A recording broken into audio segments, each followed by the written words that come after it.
Hi friends, இப்போ வந்து ஜவ்வரிசி பாயாசம் என் ஸ்டைலில் எப்படி செய்யலான்னு பார்க்கலாம் வாங்க. இப்போ வந்து ஜவ்வரிசியை நான் ஒரு 1/2 மணி நேரம் நல்லா ஊற வச்சுக்கிறேன். அதுக்கப்புறமா அதை நான் வேக வச்சு எடுத்துக்கணும்.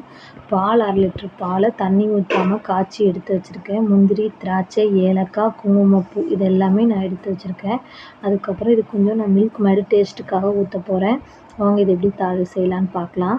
இப்போ வந்து நெய் நல்லா சட்டி காஞ்சதுக்கப்புறமா நெய்யை ஊற்றி முந்திரி, திராட்சை அப்புறம் எடுத்து வச்சது எல்லாத்தையும் நல்லா பொன்னிறமாக வறுத்து எடுத்துகிட்டு 2 கை சேமியாவையும் அதிலே வறுத்துக்கணும் அந்த நெய்யிலே. அப்போது நம்ம எடுத்து வச்சுருக்க பால் அதில் ஊற்றி நல்லா வெந்து வரும்போது நம்ம வேக வச்ச ஜவ்வரிசி அதோட ஆட் பண்ணி இதுக்கு தேவையான அளவுக்கு நெய், மில்க் மேடும் போட்டுக்கணும். மில்க் மேடை இனிப்பாக இருக்கிறனால சர்க்கரை இனிப்பு பார்த்து நம்ம போட்டுக்கணும். நமக்கு தேவையான அளவு இனிப்பு போட்டுட்டு கொஞ்சம் 10 நிமிஷம் வேக விட்டு இறக்குனா என் ஸ்டைலில் ஜவ்வரிசி பாயாசம் ரெடி ஆயிரும். நீங்களும் இதே மாதிரி ட்ரை பண்ணி பாருங்கள். லைக் பண்ணுங்கள், ஷேர் பண்ணுங்கள், சப்ஸ்கிரைப் பண்ணுங்கள் ஃப்ரெண்ட்ஸ்.